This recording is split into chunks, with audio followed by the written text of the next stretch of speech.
Chapter 1. I handed the divorce papers to Olivia.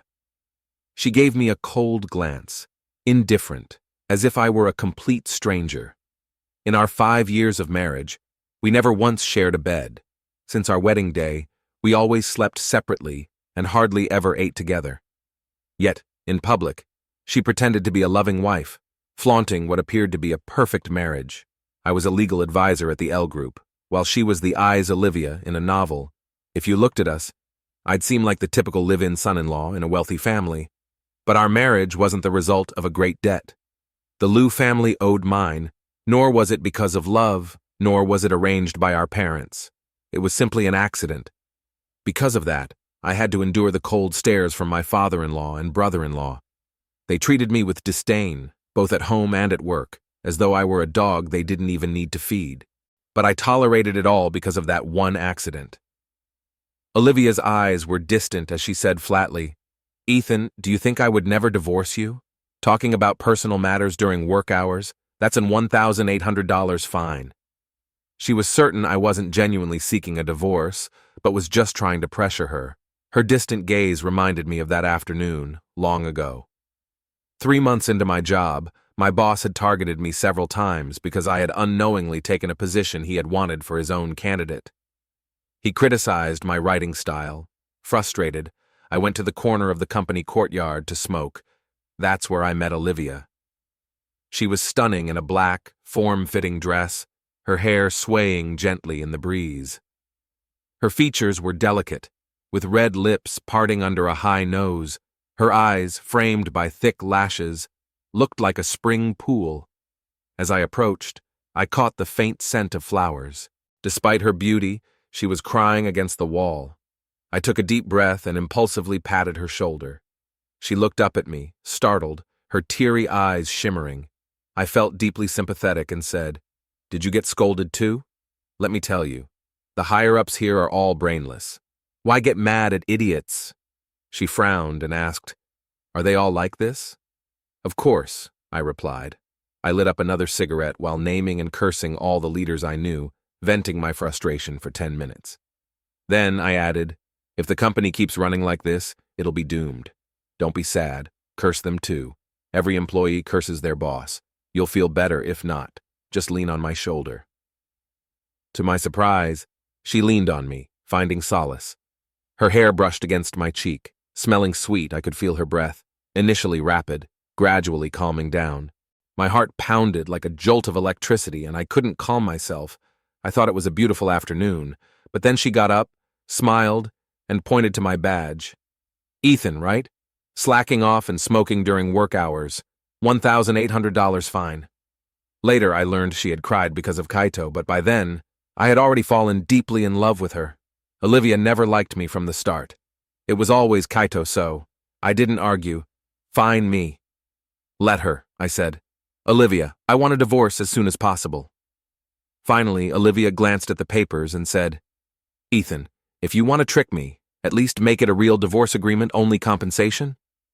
Olivia didn't know that the amount matched what her father had once offered to make me leave her, but I stayed because I am a transmigrator, completing missions to wake up from my vegetative state. After meeting her, the system instructed me to marry Olivia and have a child.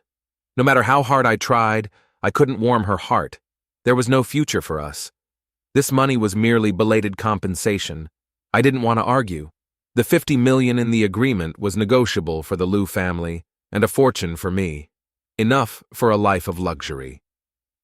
Olivia stood up, looking at me with disdain in her expensive designer chiffon dress, sneering, "You didn't even include custody of our daughter. What, you don't want your precious daughter anymore?" I smiled faintly, no. Chapter 2. I used to love an Awong deeply. As an orphan, I had no parents or siblings. Only my shadow kept me company.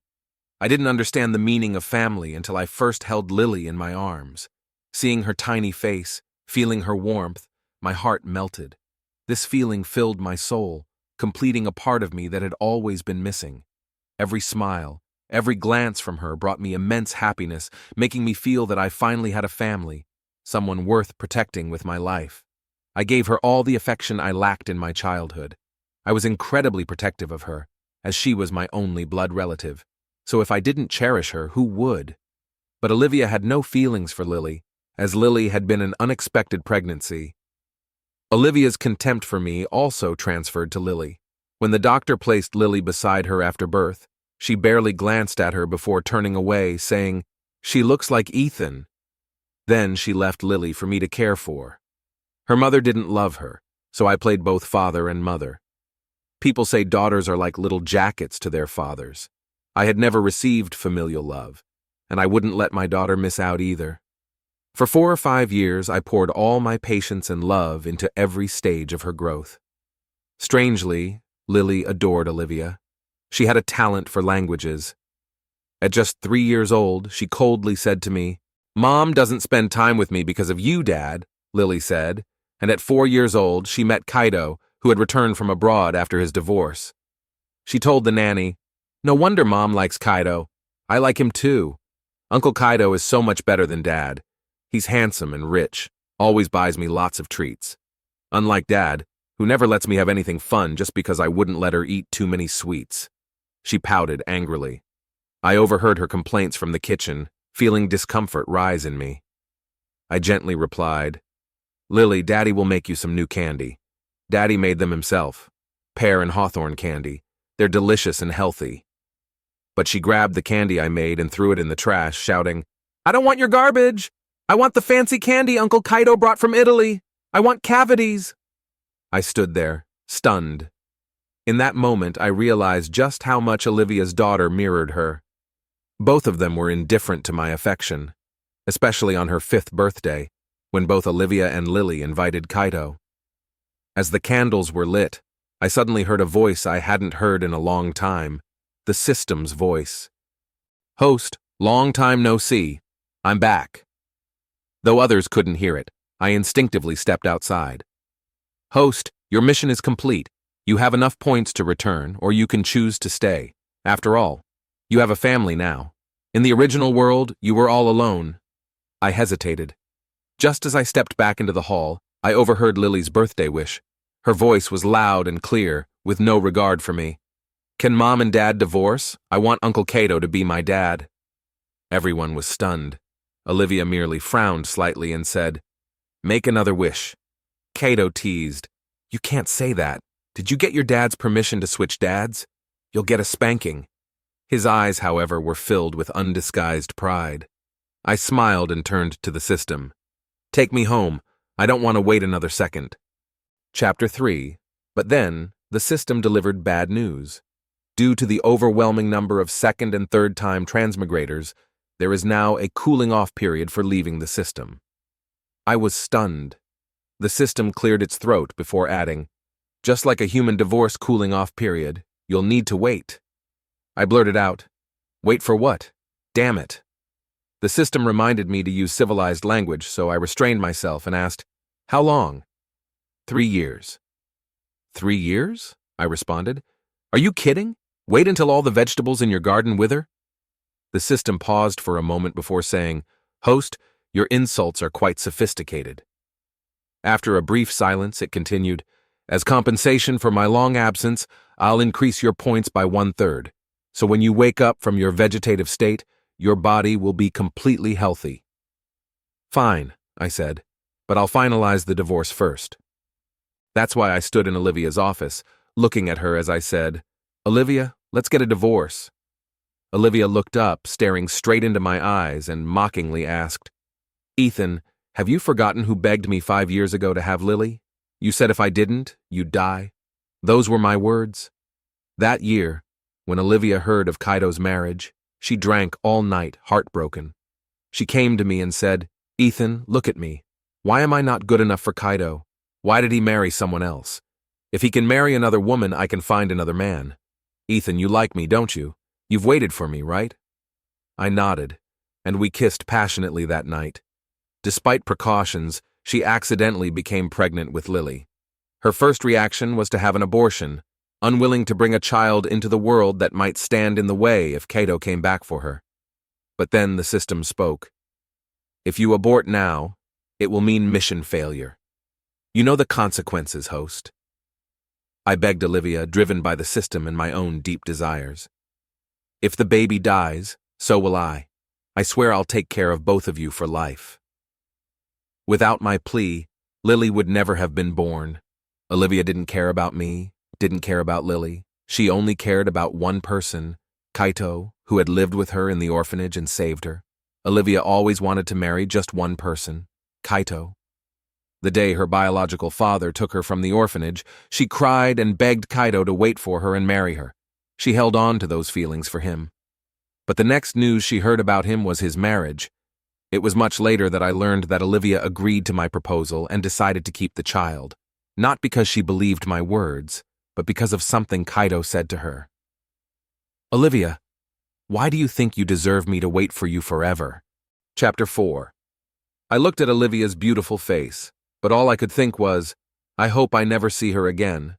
Calmly, I said, since both you and your daughter like Kaito, after the divorce you can form a family. Everyone will be happy, right?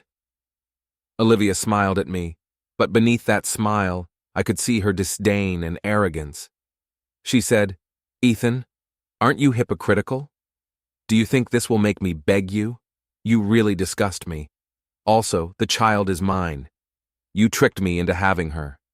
From the moment you tried to threaten me with divorce, you completely lost your right to be a father. So if you want me to sign the divorce papers, it's simple. You must promise never to come near my daughter again, never to see her. In the past, this would have been a devastating blow to me. Love makes you vulnerable, after all. She's my only family, my one and only daughter. But now, I no longer care about anyone, which means I'm no longer vulnerable. Under her dismissive gaze, I responded calmly, Fine. She looked taken aback, her eyes darkening. Without hesitation, she grabbed a pen, quickly signed the agreement, and threw a copy toward me. I picked it up and turned to leave. Olivia bit her lip, then said, Ethan, take your lies and get as far away as possible. Never come back. I replied without any emotional inflection, Fine. But then, I paused and turned back, a smile forming on my lips. We still haven't received the divorce certificate, and you haven't made the payment for compensation. I won't leave until I get it. Please pay in advance. Thank you. Olivia's face flushed with embarrassment and irritation. After a moment of reluctance, she signed a check and handed it over. Chapter 5. As Ethan walked out of the office, not once looking back, Olivia felt a wave of unease. Just then, Secretary Chin walked in, carrying some documents. She had been with Olivia for many years, both as a loyal subordinate and a close confidant. Olivia, is Ethan asking for a divorce? She asked. Olivia nodded but said nothing, absently taking the documents. The secretary offered a reassuring smile. It's just a quarrel. Ethan won't really divorce you. He loves you and Lily so much. How could he bear to leave you both? Olivia frowned slightly, her thoughts turning cold. Whether he leaves or not, he has no right to show me attitude. Everything he has is because of the Liu family. If he truly wants a divorce, I'll make Lily change her last name to Liu. Secretary Chin gave a soft smile before placing the documents down and leaving the office. As the door closed behind her, the office fell into an eerie silence. For some reason, Olivia kept replaying Ethan's departure in her mind. The man who had just walked out was a stranger to her now. She couldn't shake the feeling that something had changed. She remembered that night, her first night with him. Under him, she had felt both nervous and terrified. Her eyes filled with tears, her voice shaking. Ethan had said things she didn't fully understand. Olivia, I'm not here just to conquer you. I truly like you. If I didn't, I wouldn't be doing this with you. Olivia, I'll stay here and treat you well. Please, treat me well too. Though she didn't understand everything, she felt a strange sense of comfort, no longer afraid. She had intertwined her fingers with his and kissed him. Over the years, Ethan had always been gentle, always thoughtful. But the one thing that disgusted her was his insistence on her keeping the child, ruining her future with Kaito. He had ridiculously claimed, if the child is gone, the mission will fail. I won't exist. She had felt the need to retaliate against him. So, for the next 4 or 5 years, she never once showed him kindness. After all, he was homeless, and would stay with her until the end of his days. His wish had echoed in her ears again. Olivia, I want a cute child. The three of us living in a cozy home, okay? No. She had never wanted a family. She had never had one. Since childhood, her father had only found her to use her as a pawn in marriage alliances. Unable to marry Cato, she had settled for marrying a lowly employee, but she had never intended to follow her father's plans. The day Ethan asked for a divorce, she couldn't stay in the office. She had gone home early. "Where's Ethan?" she asked.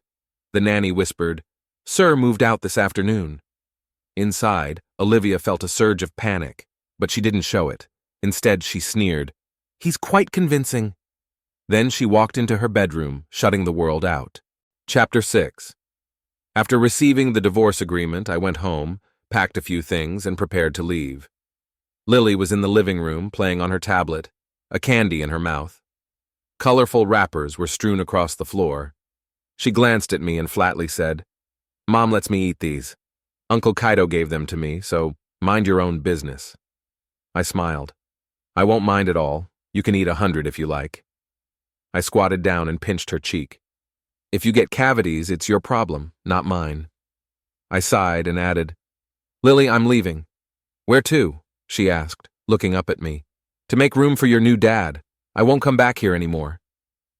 Lily frowned, her expression just like Olivia's. "Dad, you're talking nonsense.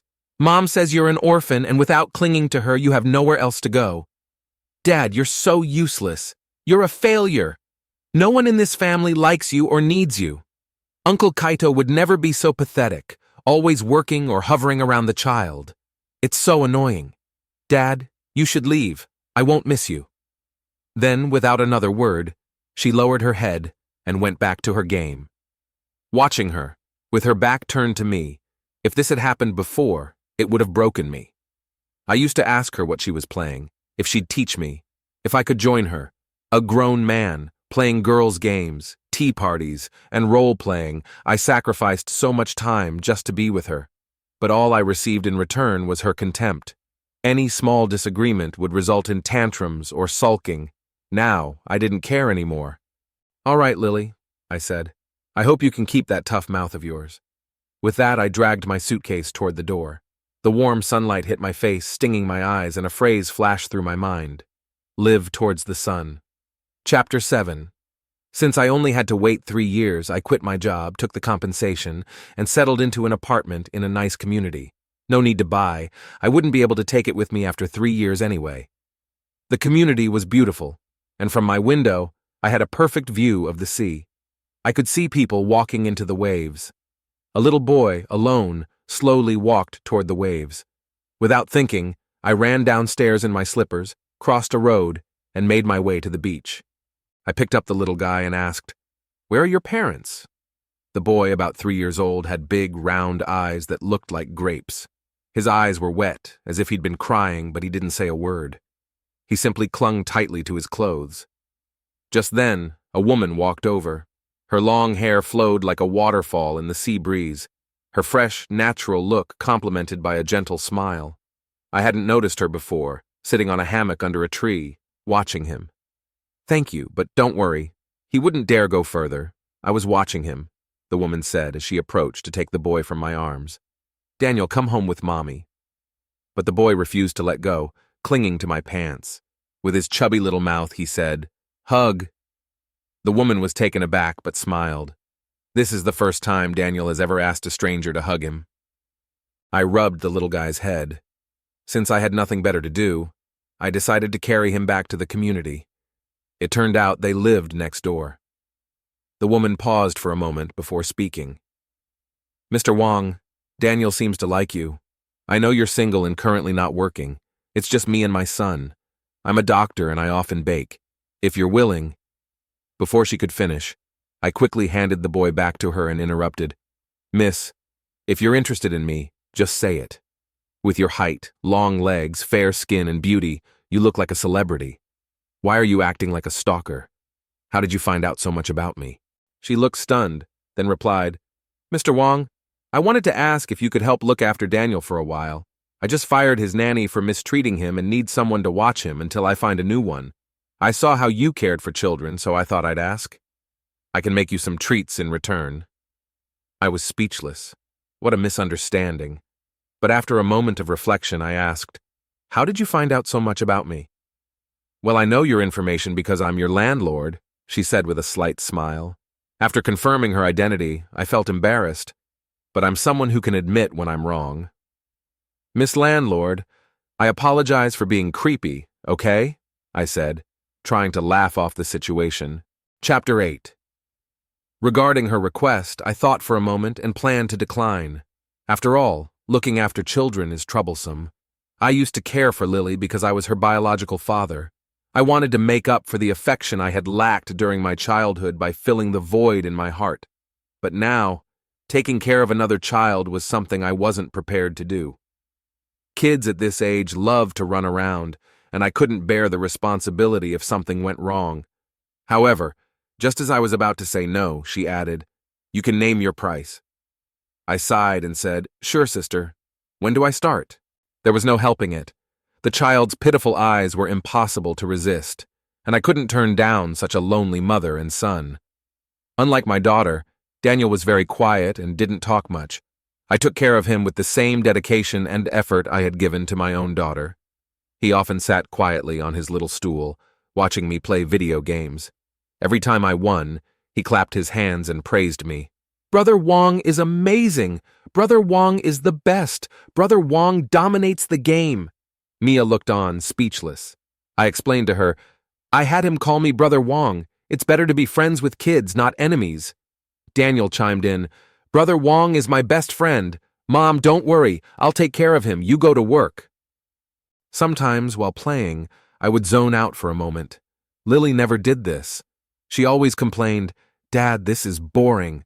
Draw me a picture, Dad. Your drawing is ugly. I don't like it. This isn't what I wanted." Then she would tear up the little hamster I'd spent half an hour drawing for her. Daniel, on the other hand, was much easier to get along with. The only odd thing about him was that he often called out for his parents in his sleep. Every time he woke up, his eyes were wet with tears. I would wipe his tears away, and he'd look at me, embarrassed, saying, "Mom always says boys shouldn't cry. Am I being silly?" I would tell him, "Everyone gets sad, and when you're sad, you cry. If happiness doesn't distinguish between genders, neither does crying." After saying that, I'd give him a pear and hawthorn lollipop I made. He'd put it in his mouth, his eyes squinting into crescent moons with satisfaction. He would then give me a fruity kiss. When his mom, Mia, came home from work, he would proudly show off, "Mom, Brother Wong's candy is much better than yours." Sometimes, he would be reluctant to finish it all at once, taking small bites slowly. I laughed and said, "Eat up, Daniel. If you like it, I'll make more. But don't forget to brush your teeth." The things Lily despised were treasures to someone else. Before the divorce, my life revolved around Lily. Even with a nanny at home, I'd worry every half hour at work about whether Lily had hurt herself. Maybe it was because I had Daniel's company during these days apart that I rarely thought about Lily or anything related to Olivia. Instead, the butler contacted me several times. "Miss Lily isn't used to sleeping without your bedtime stories. She'll get used to it." "Miss Lily has a toothache. Will you come back to be with her?" "No, I'm not a dentist." Chapter 9. A few days later, I unexpectedly ran into Lily. Mia had gone out of town for a conference and asked me to pick up and drop off Daniel for a few days. But I overlooked the fact that Daniel's new kindergarten was the same as Lily's. I carried Daniel out of the car, dropped him off, and as I was about to leave, I ran into Lily. Olivia, with her cold expression, was still sitting in the car. Lily opened her mouth, clearly wanting to call out, "Dad," but the words got stuck in her throat. Even though we were divorced, she was still my daughter, and seeing her familiar face, I greeted her. "Hey, Lily." She didn't respond, running into the classroom like an angry pufferfish. The woman in the car, my ex-wife Olivia, was also a familiar face, but I had no intention of greeting her. To my surprise, she spoke first. "Ethan, didn't you firmly agree not to see Lily anymore? It's only been a few days and you can't hold back." I laughed bitterly and said, "Are you out of your mind? Does your family own this kindergarten? You can come, but I can't? As if I wanted to see you. Why don't you just transfer her to another school tomorrow? I really couldn't care less about you. Olivia scoffed from behind me. Ethan, keep pretending. Chapter 10. Ethan had been gone for over a month, and Olivia didn't understand why such an ordinary man, someone so replaceable, could leave such a void. The house felt emptier without him. Lily cried often, clinging to the housekeeper, asking when her dad would come home. Olivia was confused about her feelings for Lily. Maybe it was because she'd been abandoned as a child, so she didn't know how to be a mother. "Stop crying, you look ugly when you cry," Olivia said. Lily hiccuped through her tears. "Mom, can you tell me a bedtime story?" "No, you don't have to sleep if you don't want to," Olivia replied flatly. Lily was taken aback. In the end, Olivia sat by Lily's little bed and told her a story. The more she read, the more frustrated she became. She should be getting her beauty sleep, not reading a children's book. With a snap, she closed the book. "Lights off. Sleep or don't. I don't care." She wasn't going to keep reading. Lily pouted but reluctantly slid under the covers. For the first time, Olivia felt a bit unsettled since Ethan left. This frustration lingered until she saw him at Lily's kindergarten a few days later. The annoyance in her heart seemed to lessen a bit. She thought to herself, how could he leave his daughter? She was his only family. He had purposely picked the rare time she brought Lily to school. He was just stubborn and prideful. He could have had a good life but insisted on the divorce. Olivia decided to take Lily out of school and not let her go to kindergarten. She wanted Ethan to make a wasted trip. "Want to see the child? Fine. Come and beg her." 3 days later, Butler Jang hesitantly said, "Sir still goes to kindergarten every day. It seems he's taking someone else's child to school. He hasn't come specifically to see Miss Lily." Olivia was taken aback. Chapter 11. Mia kept her word. In the 3rd month of my time with Daniel, she hired a gentle nanny to take care of him. Out of habit, I helped out when I could because there was something pleasant about having someone praise you while playing games. Mia often cooked for me. Perhaps it was a habit from her profession as a doctor. She would debone fish before cooking or remove bones from meat before boiling, but it tasted surprisingly good. Still, I always felt a little strange eating it. After dinner, Daniel would habitually play with magnetic blocks on the small table in the living room. We would sit on the sofa and chat, and there was an inexplicable peace to it. I couldn't help but ask, "Daniel often calls out for his parents in his sleep. Did you do something to upset him, making him cry in his dreams?" Mia said softly, "Daniel's parents passed away in an accident last year. He needs time to adjust." I was stunned. "Then who are you? A human trafficker?" Mia laughed. "What are you thinking? I'm his biological aunt. After my brother passed away, I adopted him and raised him as my son, to avoid people's strange looks outside." I patted her on the shoulder. "You're really kind." Mia suddenly leaned in closer, her legs almost brushing against my hand. Instinctively, I withdrew my hand, but when I looked up, I met her bright, common-shaped eyes, which made my heart race. I could even smell her faint fragrance.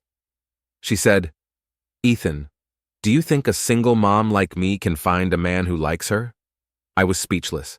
The conversation had shifted too quickly. I instinctively replied, "Why not?" Mia shook her head. "Men shouldn't say they can't." I sighed and continued, "In 3 years I have to go back home." Mia's smile faded. She looked thoughtful. "Ethan, can't you forget your ex-wife?" I laughed. "How could I? She's getting married." Mia's eyelashes fluttered, and her eyes brightened. Her voice was filled with unconcealed excitement. "Really? Should I send her a big gift to congratulate her on her wedding?" I was taken aback. "Mia, why are you so excited about my ex-wife getting married? You're acting like it's your ex-husband getting married." Chapter 12. Nearly half a year had passed, and there was no sign of Ethan softening up. He seemed to have left decisively, cleanly, as if he had disappeared from her world. At first, Olivia didn't care much. She didn't think about Ethan often. Though Lily often stared blankly at the wooden dolls Ethan had made, the nannies took good care of her, so Olivia thought she really didn't like that man at all. But Kaido's hint made her inexplicably anxious. He said, "Olivia, If you were to choose a ring, would you like a pink diamond? Rumors spread that Olivia was going to marry Kaito, but she couldn't help but wonder if Ethan had heard about it. Would he misunderstand and never come back? Actually, Kaito was someone she had liked for a long time, a figure deeply embedded in her memories.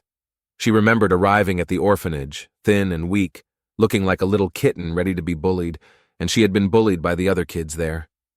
One day, she had been beaten badly, but Kaito called the headmaster, and the group of kids scattered. He handed her a piece of fruit candy with a smile. "Here, it's very sweet." And it was, the sweetest candy she had ever had. As a child, she never doubted that Kaito was the person she loved most, but a part of her heart was subtly discontent. For some reason, she found herself inexplicably drawn to visit Ethan's place. Unexpectedly, she watched as Ethan, a pretty woman, and a lively little boy walked into the community with smiles. She recognized the woman. Surprised, she still held onto a sliver of hope, refusing to consider what might really be happening. When Ethan came out alone, she stopped him, smiling and teasing. "Husband, why haven't you come home for so long? Are you secretly keeping a woman outside?" As she said this, she reached out to hold his arm. Ethan, taken aback, instinctively pushed her hand away, his brow furrowing as he said nothing. Shouldn't he be happy she came? Why didn't he take the chance she gave him? Seeing his silence, Olivia felt an inexplicable sense of wrongness. "Ethan, if I were really done with you, I wouldn't have come back. If you still want Lily, come back yourself. Otherwise, if I accept Kaito's proposal, you won't have another chance." Ethan's expression remained calm, just like the day he asked for a divorce in her office half a year ago. "Congratulations, Miss Liu. Thank you for going out of your way to personally invite me to the wedding." Olivia felt an unexpected pang in her heart. A fire of anger instantly ignited inside her. Her face turned red, and she said without thinking, "Ethan, do you think you've struck gold?" Chapter 13. I was taken aback. "What do you mean?" Olivia sneered. "The young lady of the South City Yu family, Sarah Yu." When she mentioned it, I remembered that the Yu family had often caused trouble for the L family, using their political connections to stir up issues. Half of the disputes our legal department handled were due to the Yu family's machinations. She continued, "Sarah may appear to be just a small-time doctor, but she's actually the daughter of the Yu family. Do you think she would marry a divorced man like you?" I frowned. "So what if I'm divorced? Aren't you divorced too? Isn't your dear brother Kaito also divorced? Does that stop you from chasing after him?" Olivia's eyes narrowed. "I know how your family has always viewed me, but look at yourself. Married, yet thinking about other men. Divorced and still seeking your ex-husband. Do you still think of yourself as a pure maiden saving herself for her first love? Do you think you're a princess? Everyone's ideal, even after divorce? Do you think I should still be devoted to you?" I sighed deeply. "Olivia, let me ask you. Do you think you've struck gold? Do you think Kaito is the light of your life? Go back and check yourself. You might not even know what disease you've caught. You and Kaito, you're a perfect match." Olivia's face flushed with anger. Her eyes were glistening with unshed tears, and she bit her lip without speaking. I felt oddly satisfied, ignoring her shock as I turned and left. Unexpectedly, I ran into Sarah, who had been eavesdropping for who knows how long. I cleared my throat. "I'm usually very nice, not like this. Do you believe me?" Sarah nodded. "I believe you." As we walked, we exchanged a knowing smile, and I asked, "Why are you smiling?" "Ethan, you were quite impressive with your scolding." "Of course," I replied. "I think I made a lot of sense." I had to admit being praised by a beautiful woman, especially one interested in me, greatly satisfied my vanity.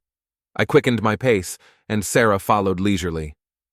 "Ethan, the most important thing is that my marriage is my choice. It's unrelated to the Yu family. Did you hear that?" Chapter 14. A week before Kaito's birthday, Lily unexpectedly came to see me, accompanied by the housekeeper. Lily, almost 8 years old, had lost her baby fat and grown taller. She looked more and more like Olivia. "Hi, Lily," I greeted her. Her eyes were slightly red. "Dad," she whispered. I took Lily upstairs. "Did your mother agree to you coming here?" I knew that without Olivia's permission, the housekeeper wouldn't have dared to bring Lily. "Dad, do you completely not want me anymore?" Lily asked, her voice soft and uncertain. I smiled gently. "Dad never didn't want you. It was always you who didn't want Dad."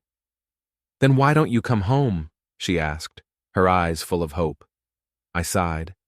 "I divorced your mother, and divorce means not living together." Lily turned her head, looking down at the floor. "Can't you come back for me?" I shook my head. "Why should I come back for you, Lily? You're very smart for your age. You understand, right? I once made a mistake thinking that I was doing what was best for you, for everyone, especially you and Olivia. But that's not really caring for someone, is it? If I think I'm doing good by making decisions for you, but they don't meet your needs, that's not love. To really care for someone, you must first know what they like. If I like peaches and you give me apples, is that being good to me? It's not. What I think you need, even if one day you get cavities and regret it, is that it doesn't change the fact that when you didn't care, I wasn't good to you. To truly be good to someone, a person has to first understand their own needs before they can understand what others need. I have to live for myself before I can care for others. Otherwise, it's just self-sacrificing sentimentalism. Compared to your interests, I now care more about my own. What good does it do me to be good to you? Why wouldn't I be good to those who are good to me? So no, I won't return for you. If you need child support, have your mother contact my lawyer." Lily seemed to grasp some of it, her head lowering in frustration as she fell silent. Suddenly, there was a knock at the door. When I opened it, a small figure rushed into my arms. "Wong, Wong, I want some pear candy!" Daniel exclaimed. He blinked when he saw Lily. "Is this beautiful girl your daughter?" I smiled and nodded. Daniel grabbed a handful of pear candy from the table and handed it to Lily. "Sister, eat this. Wong makes it really well. It's healthy and delicious, much better than the fancy candies you buy outside."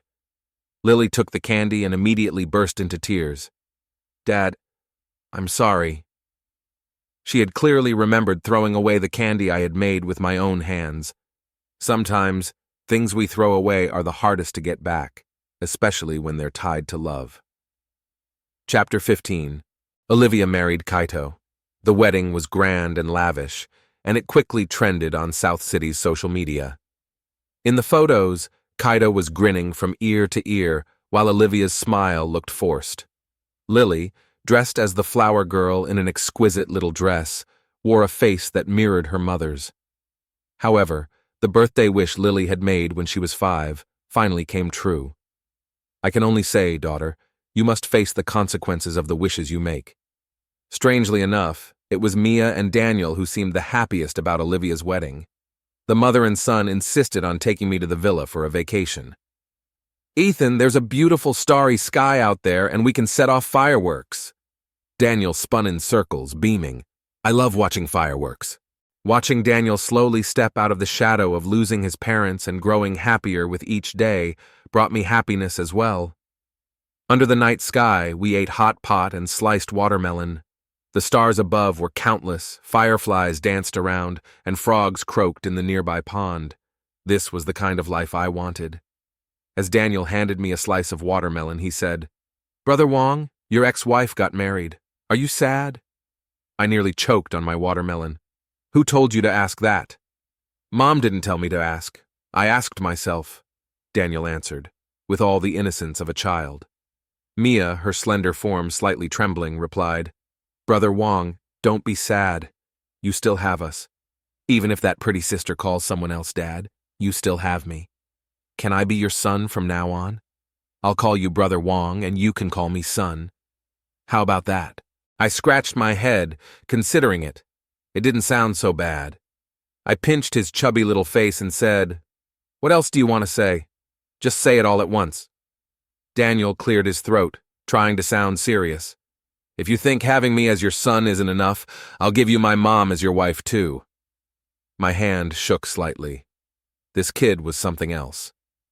Daniel, sensing the scene wasn't awkward enough, loudly asked Mia, who seemed busy watering the flowers but was actually spilling water all over the ground. "Right, Mom? Can you do this job? Can you be Brother Wong's wife? Mia let out a soft reply. But her ears turned pink. She stared at the sky, at Daniel, at the trees and the flowers, but didn't dare look at me. Daniel jumped up happily, running around Mia and shouting, "Mom, you're my sister-in-law now. I have a dad again." Chapter 16. Happy times always seem to go by too quickly. 3 years passed in the blink of an eye. To be honest, those 3 years after the divorce were some of the best years of my life. The only regret I had was not divorcing Olivia sooner. Host, on the 3rd of next month at 6 o'clock hours, the procedure will start. Stay or leave. The system seemed surprised by my answer. Are you sure you want to leave? Chapter 17. Olivia couldn't tell if she married Kaido because she liked him more or if it was to spite Ethan. Married life felt incredibly ordinary. Nothing changed, yet everything felt different. She had inexplicably started going to bars, drinking until she didn't return home at night. A few glasses of strong liquor numbed her senses and made her feel alive. Otherwise, when sober, she always felt Ethan's presence lingering in the house. It's strange, how can I still see Ethan when I'm drunk? The voice that once was warm and comforting now felt distant and cold. I'm Kato, of course I'm not Ethan, he said. Olivia, if you have Ethan in your heart, why did you marry me? The alcohol gave her a splitting headache, making it impossible to think clearly about the question. Do I have Ethan in my heart? No, right? She had always been indifferent to Ethan, thinking of him as dispensable. She vaguely remembered when Kato got married abroad. She had been slightly sad, but didn't regret not pursuing him sooner. After divorcing Ethan, it felt like cutting flesh with a dull knife. There was no pain until now, when the hurt kept tearing at her. She had stubbornly thought she didn't need a warm home. Kato, do you want a divorce? She finally asked, the days of constant arguing and frustration wearing her down. She knew he must be tired too. It turns out that not loving someone is exhausting. Kato gritted his teeth, his eyes bloodshot, and said, Olivia, you insisted on marrying me. I'll never let you go. Even if I die, we'll just torture each other for the rest of our lives. No one should expect happiness. With that, he stormed out, slamming the door behind him. Olivia saw Lily across from the study, closing the door with a blank expression. Is this still a home? It felt more like 3 strangers living together. She hysterically pushed the wine glass on the table to the ground, and it shattered upon impact. Broken is broken. It can't be whole again, she muttered. Ethan, I thought you would choose to stay. Chapter 18. The night before I left, I couldn't sleep. It felt similar to the night before my first long trip as a child. I had told Lily and Daniel about my departure. Lily's expression was indifferent. Only when I mentioned I was leaving did her eyes redden. Dad, I can't keep you here. You live for yourself first, and I respect your decision, she said quietly. I smiled softly. Lily, thank you for understanding. We're still father and daughter. There's no deep hatred between us, but we're not particularly close either. The bond of blood can't be severed, but this distant mutual respect seems appropriate. Daniel, with his eyes red from crying, still tried to act strong. Wong, I'm okay. If you want to go home, go ahead, but you must think of me. He broke into sobs. I wiped his tears, speechless. You talk as if I'm gone forever. I'm just going home, buddy. Don't cry so much. Daniel pouted. My mom is also secretly crying. I paused, realizing I hadn't seen Mia in over a week. I had heard the hospital had been very busy, and she barely had time to sleep. After thinking it over, I decided to see her one last time. Chapter 19.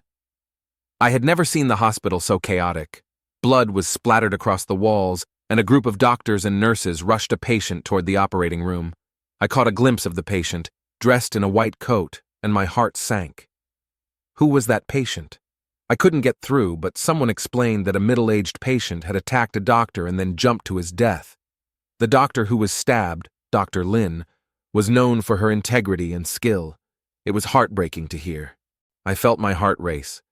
I had met Dr. Lin before, Mia's colleague and good friend, a gentle and kind doctor. I overheard a few accusing voices from some of the patient's family members. Mia is so cold-hearted. She didn't save Dr. Lin, she saved the murderer instead. Maybe she's jealous that Dr. Lin is more skilled. They didn't understand. I didn't have the energy to argue with them, anxiously waiting for the surgery results. Finally, the operating room doors opened. 2 pieces of good news came out. Dr. Lin was saved, with no life-threatening injuries, a medical miracle. The murderer was also saved by Mia. I finally breathed a sigh of relief. Now, I had the strength to address those ignorant family members. Do you think this is a free market where you can just buy and sell freedom? Do you think it's up to the hospital to decide who gets saved? If the hospital refused to save the murderer, who would be responsible? If the doctor is assigned to save him, could they refuse? If the murderer died because the doctor refused, who would be responsible? It's easy for you to criticize, but why didn't you stop the doctors from saving him? Why didn't you use violence to prevent them? Were you afraid of taking responsibility? The family members turned red and stayed silent. I turned around and found Mia eavesdropping. She looked exhausted but smiled brightly. "Ethan, thank you for defending me. Otherwise, I would have been unjustly accused." In a secluded spot, she quietly asked me, "You came to see me to tell me that you're not leaving tomorrow, right?" I knew she was talking about leaving the system. I smiled and said, "Sorry, but I am leaving tomorrow." Chapter 20. Today was Kaito's birthday. He had invited numerous young models to the villa for a lavish party. Surrounded by beautiful women, he indulged himself while Olivia just let him be. Since she didn't care, it didn't matter to her. Yesterday, Lily told the housekeeper she was going out to see me. Olivia let her go. Lily now spoke to the housekeeper more than to Olivia. Today, unexpectedly, Lily knocked on Olivia's door. Her eyes were red, as if she had just cried. Olivia frowned. "Haven't I told you girls look ugly when they cry? Crying yesterday and today again?" Lily's voice was low. "Dad is leaving today, going back to his home and never coming back." After saying this, Lily left. Olivia sat there for a long time, trying to regain her composure. Her heart felt inexplicably flustered. She realized that Ethan was serious, that the system was taking him back. She even believed that he had a system. Olivia grabbed the car keys from the table and rushed downstairs.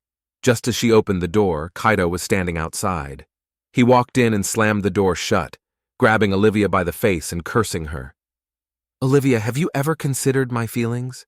You've completely humiliated me, thinking about your ex while with me, and thinking about me while with your ex. Do you have no shame? You're despicable. Seeing you like this makes me sick. Do you even have any semblance of a mother or wife? Who are you pretending to be so emotional for?" Olivia didn't want to think about, or maybe simply couldn't, what Kaito had said. She only felt a searing pain on her face, tears welling up, but refusing to fall.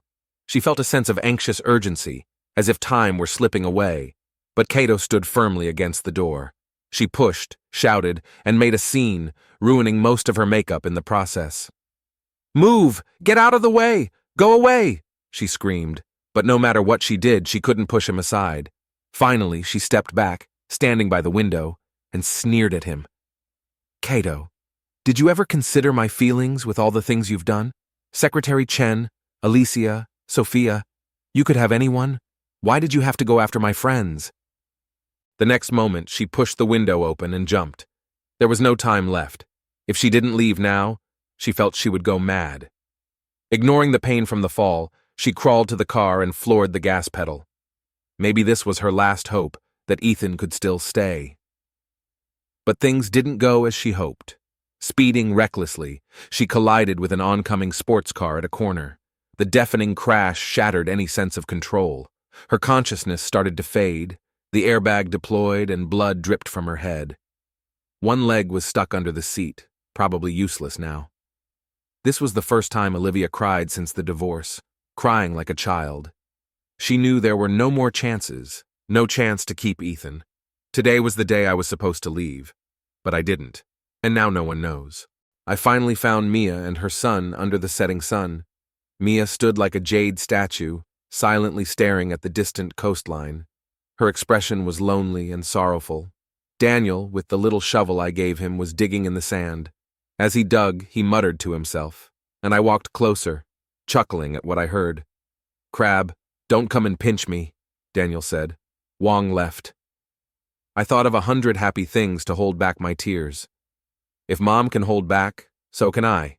If you pinch me, and it hurts, I'll cry for real. I squatted down and moved the little crabs away from the sand. Dig away, little brother.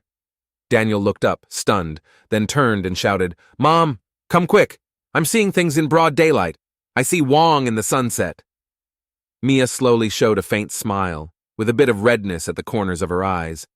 Daniel, it's real. Ethan is back. Daniel was ecstatic. Wong, you're not leaving, right? Mia tucked her hair behind her ear. Didn't you say you were leaving today? I pointed to the cake set aside. Today is your birthday. Can't I go out to buy a cake? Mia's smile bloomed visibly. Daniel ran around in circles on the beach, the waves chasing his little feet, making joyful splashes. Mia's eyes sparkled. It wouldn't be because of us that you delayed going home, right? That wouldn't be proper. I smiled. Mia, you're being a little pretentious. Of course it's not because of you. It's because I can't go back for now. Yesterday, at the hospital, the system had still been grumbling. You're so fickle.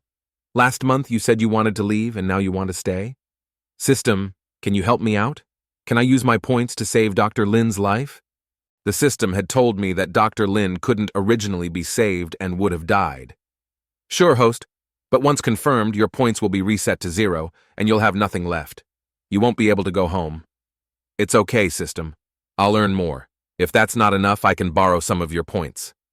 The system was furious. You audacious rascal. Stop thinking about using my points. I'm a stingy and selfish system. No, you're a kind system. I knew there wasn't a real 3-year cooldown period. The system had made that up. The central system wouldn't set such ridiculous rules. The system wanted me to be happy more than anyone else. In that other world, I had been a lonely, vegetative person with no friends or family. When I woke up, the system had hoped I would find my happiness here. Even the house I lived in now had been found with the system's help. Host, this place is perfect. I feel like we'll both prosper living here. What would a system need to prosper? It was just trying to introduce me to people who could bring joy into my life. The system's efforts had paid off, and I was grateful for letting me meet Mia and her son. I made a deal with the system, using all my points to save Dr. Lin's life. So I couldn't leave now. When I finished saying this, Mia suddenly froze, then threw herself into my arms. Streams of tears flowed down my neck. Ethan, thank you. You're really, really, really great. Daniel clapped and laughed nearby. Mom, are you serious? You're such a big person, and you cry more than I do. I gently pushed her away with a smile.